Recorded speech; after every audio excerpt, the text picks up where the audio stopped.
It occurs to me that we have two types of community. One is a submissive community, I might say the Chinese, and they're trying to be market economy, which is a competitive thing.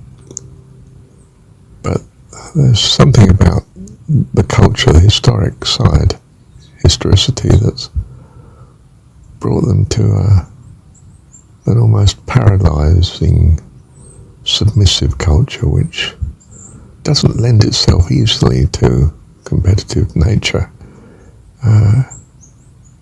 It's as if the two have a mismatch and result in a very strange society. Somehow combines both in an uneasy explosiveness of growth. Yes, two types of community there are, one of cooperativeness and one of submissiveness. But the cooperative one requires a very strange individualism that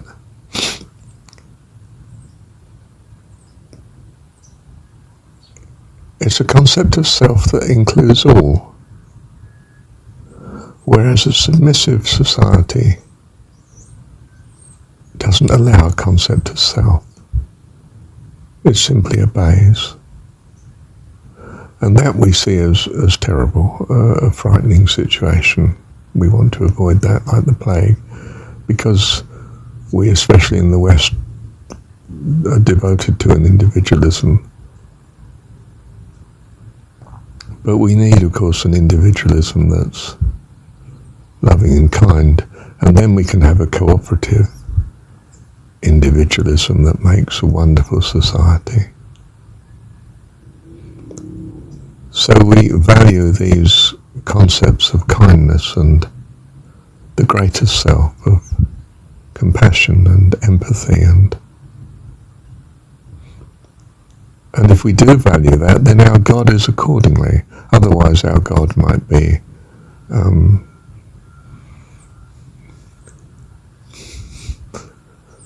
the billionaire. And we just serve him in the hope that crumbs will fall from the rich man's table, you know. Well, it's not a very ideal situation. And even the billionaire doesn't like that in his own family. He wants a loving relationship in the people around him, not ones that are like the kings of old, desperately worried about the family that's willing to kill them in order to have his position as head of the family. I mean, that's a nightmare. We all value love and kindness, in fact, but we feel we're in a world that doesn't have it. Right. That's when you start to say, well, I want it. How might it come about? Well, a benevolent tyrant would be good. A benevolent dictator that's not a tyrant. And perhaps, the ideal is a benevolent, all-powerful person running the universe instead of what might be the case, nobody running the universe in chaos, or the one running it just a consuming fire, in the very negative sense I mean now, not the, holiness, good sense. So our conceptions and hopes and desires are paramount in how our society is pressing to develop. The purpose of our society is the sum total of all the members in it. You can crush them so they have no purpose at all. That's not ideal. That seems a great shame. I say surely, but perhaps it's my past and background, but wouldn't we prefer a society that was all of them happy and loving and cooperative and so pleased to see each other and all, and care for all. So we have a notion of the ideal, and we personify it in our God, that which we worship. We worship our ideal. You see, even the secular person, he worships his ideal.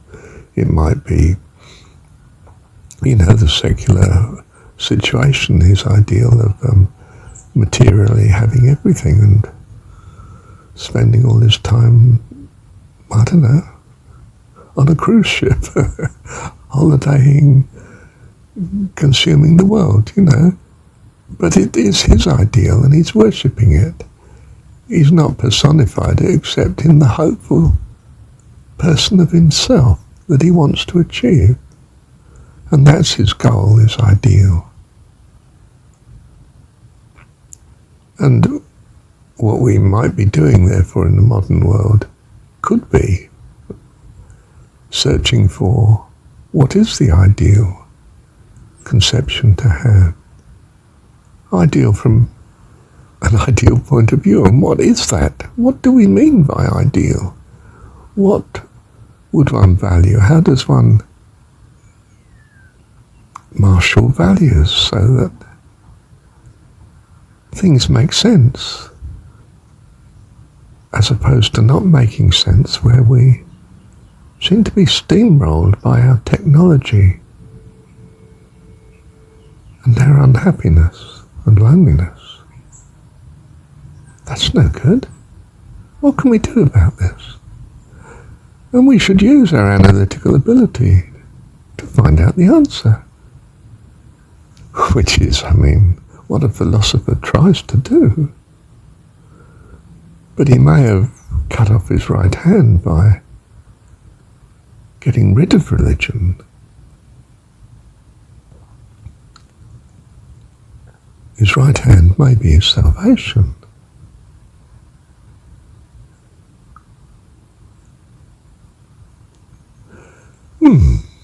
Thank you, Dad. Well, it is indeed Prometheus. He has lost his right hand to the wolf dog. He's left with just the science of his philosophy, not the humanitas. You need a Zoroastrian refit.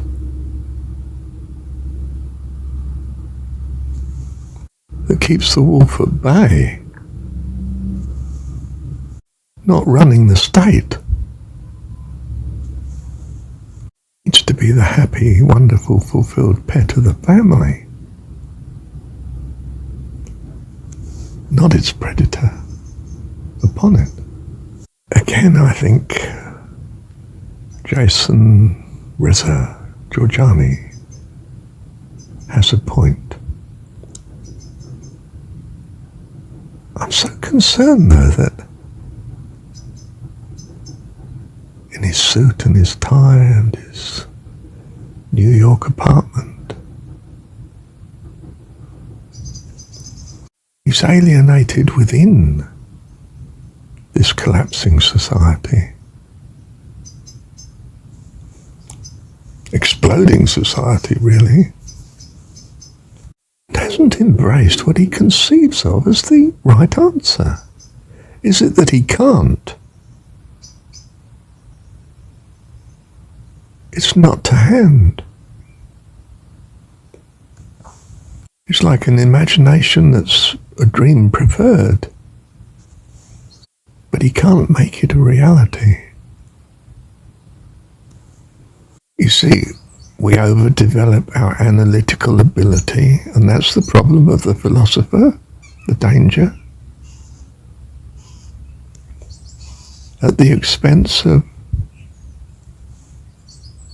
our developing our true humanitas, which is compassion, love, kindness, empathy.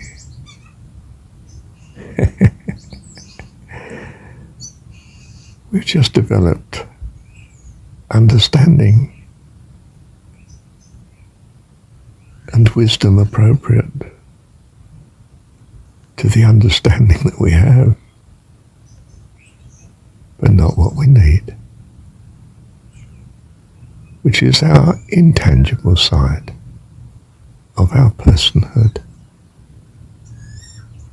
that is the who that we are. We need to understand that, and that was the domain of religion before it died. And we should resurrect something of that before the memory of it dies as well. But we would save a lot of time instead of having to work from first principles yet again.